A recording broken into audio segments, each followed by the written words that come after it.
ஆழமாகவும் உணர்ச்சிகரமாகவும் தன்னுடைய கருத்தை வெளியிட்டிருக்கிறார் டாக்டர் ராஜ்மோகன் அவர்கள். அவருக்கு நன்றி. உங்களுக்கு ஒரு உறுதியை நான் இங்கே சொல்லிக்கொள்ள கடமைப்பட்டிருக்கிறேன். எங்களுடைய பேச்சாளர்கள் எப்போதும் சுருக்கமாக பேசுவார்கள், வரக்கூடியவர்களும் அப்படித்தான் பேசுவார்கள். ஏனால் அவர்களுக்கு நேரத்தின் அருமை நிச்சயமாக தெரியும். அடுத்து வருகிறார் ஆசிரியர் பாரத் போஸ் இணையதளுடைய ஆசிரியர் திரு NK கோன் அவர்கள்.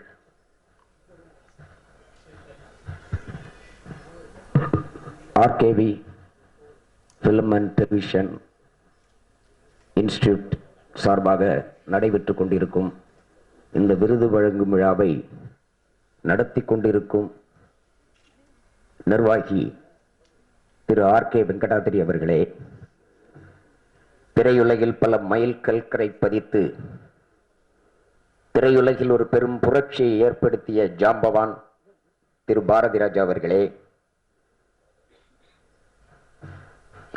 இன்னொரு ஜாம்பவான் திரு பாலு மகேந்திரா அவர்களே, இந்த மற்றும் இங்கு வந்திருக்கும் அனைவருக்கும் எனது முதற்கண் வணக்கம். நாம் இந்த விழாவை நடத்தி கொண்டிருப்பது திரு ராம் என்கிற ஒரு சிற்பிக்காக. இந்த திரைப்படத்தை நான் இங்கு கண்டேன். அதில் ஒவ்வொரு கதாபாத்திரங்களும் உணர்வுகளால் செதுக்கப்பட்டிருந்தது.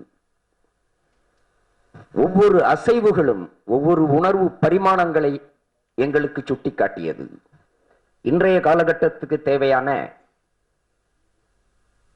அரசாங்க பள்ளியில் படித்தால் என்ன என்ற ஒரு சிறந்த கேள்வியை இயக்குனர் ராம் அவர்கள் தனது பதிவாக பதித்திருந்தார்கள். இந்த திரைப்படம் ஒவ்வொருவர் மனதிலும் ஆழ பதிந்திருக்க வேண்டும். இதற்கு தேசிய விருது கண்டிப்பாக கிடைக்க வேண்டும் என்பது எமது ஆவல். மேலும் திரு ராம் அவர்கள் இன்னும் பல மைல் கற்களை பதித்து சாதனை புரிய வேண்டும் என்று வாழ்த்தி விடைபெறுகிறேன். நன்றி, வணக்கம்.